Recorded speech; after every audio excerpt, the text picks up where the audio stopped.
Ici, on est donc sur des terres cultivées historiquement par mon père, mon grand-père et d'autres personnes encore avant. Dans ce contexte-là, avec mon frère, on est revenu sur la ferme familiale après des différentes aventures de part et d'autre sur un projet qui nous a rassemblés autour du blé qui pousse ici dans la plaine, mais en le transformant en pain. Donc on a monté un projet de paysan boulanger pour aller du blé, des céréales, de la culture des céréales jusqu'à la transformation et la vente du produit fini, le pain.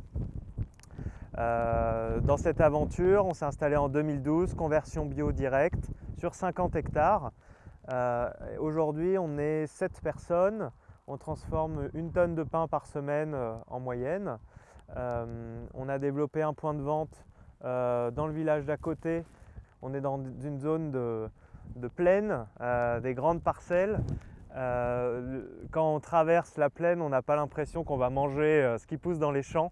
Et le fait de remettre cette vocation nourricière en direct en fait dans notre terroir, on va dire, pour nous c'est une petite révolution qui fait son bonhomme de chemin et notre région en a grandement besoin. Donc ce projet-là s'intègre vraiment dans un paysage où il y a beaucoup de gens qui sont en attente de bons produits locaux et de bons produits bio aussi, et donc et pourquoi pas de bons produits agroforestiers, parce que c'est ce qui nous rassemble aujourd'hui. L'agroforesterie, dans ce cadre-là, en fait,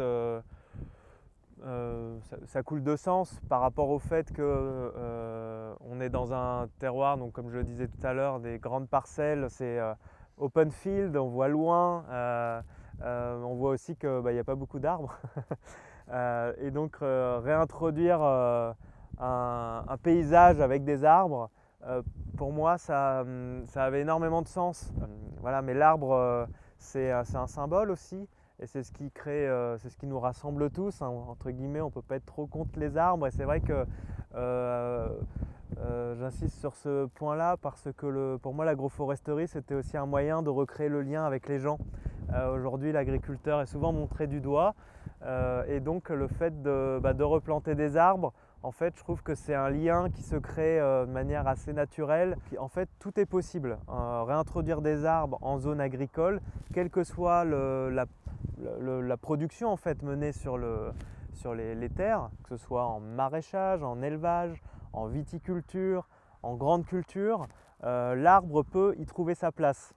Après, il faut vraiment tout étudier pour que cette place-là que l'arbre va prendre, elle soit un rayonnement dans l'agroécosystème.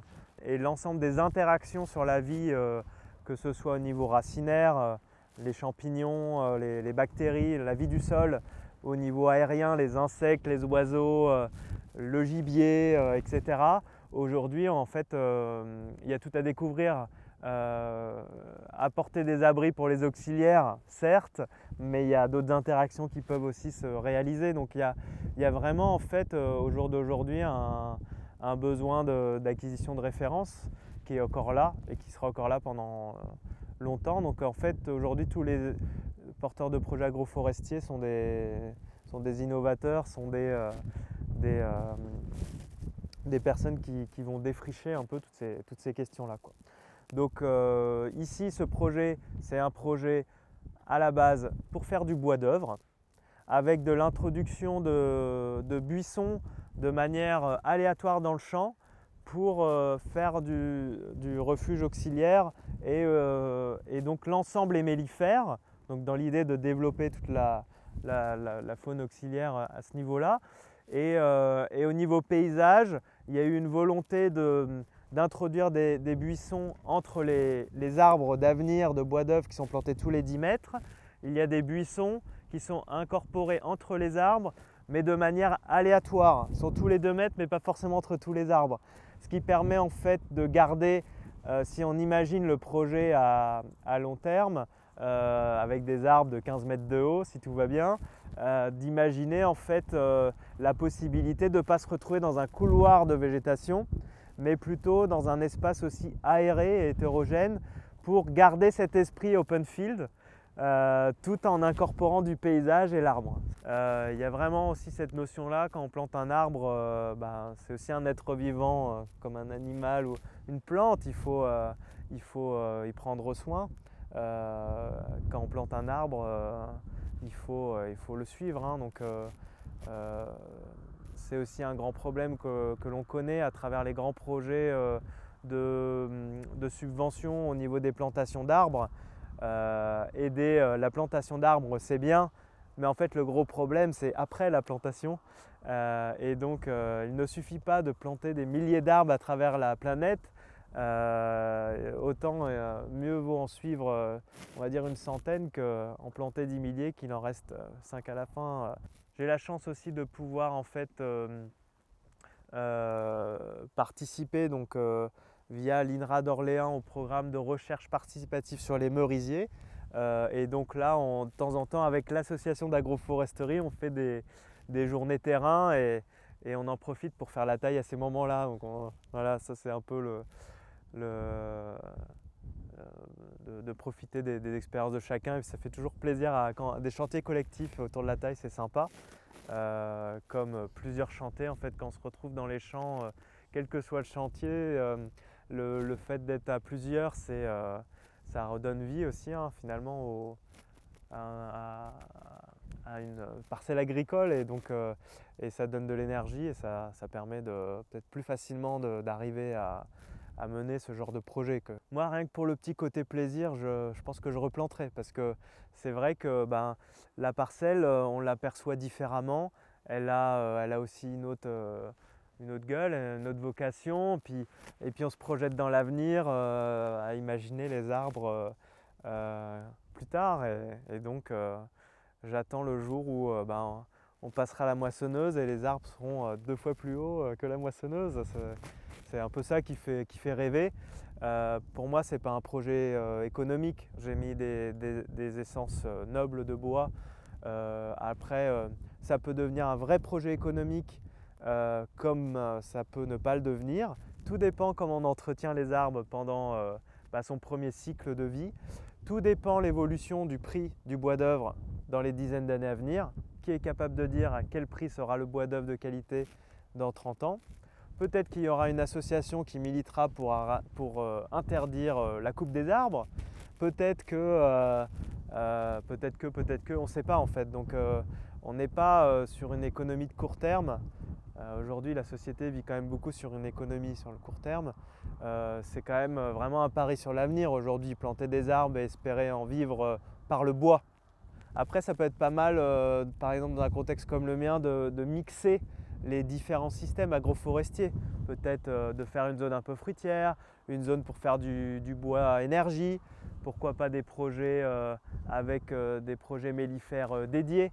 Nous, ce qu'on a découvert dans la plaine en remettant les arbres, c'est qu'il y avait des êtres vivants, hein, les sols ne sont pas morts, il y a des êtres vivants dans le sol, et puis il y a des êtres vivants qui viennent se gratter auprès des arbres, des êtres vivants qui viennent manger des arbres, il y a des êtres vivants qui viennent, voilà. Donc pour apporter vraiment un potentiel de développement pour nos petits amis coccinelles et cirfes et autres, il faut qu'ils aient aussi à manger toute l'année, quoi, hein. Donc c'est pour ça que par rapport à ça, l'agroforesterie, c'est quand même vraiment un outil intéressant, comme la haie, pour favoriser tout ça.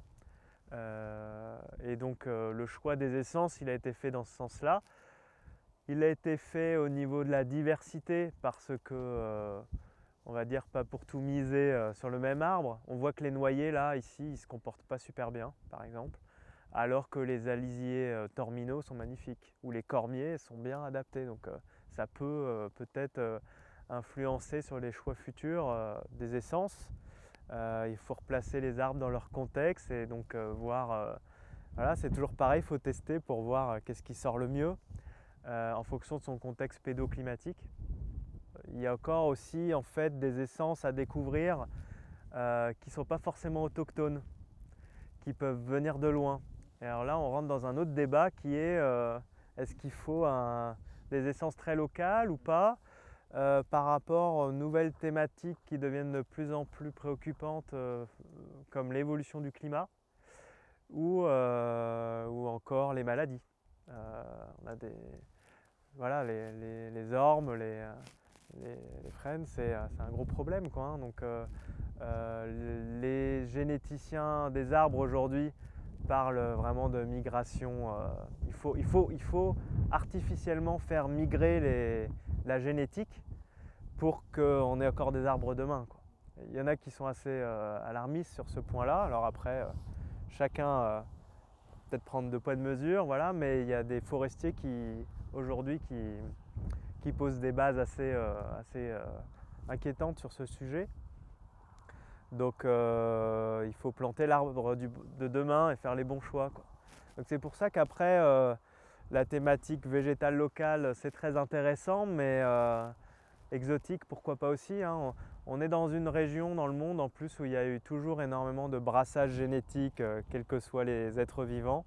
Peut-être qu'il faut aussi continuer dans cette voie-là. Donc ça pose vraiment des questions et des débats de société par rapport à toutes ces thématiques, quoi. C'est assez passionnant.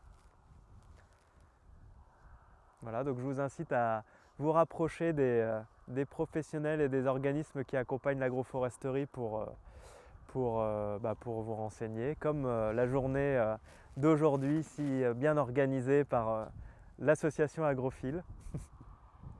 Voilà, je vous remercie.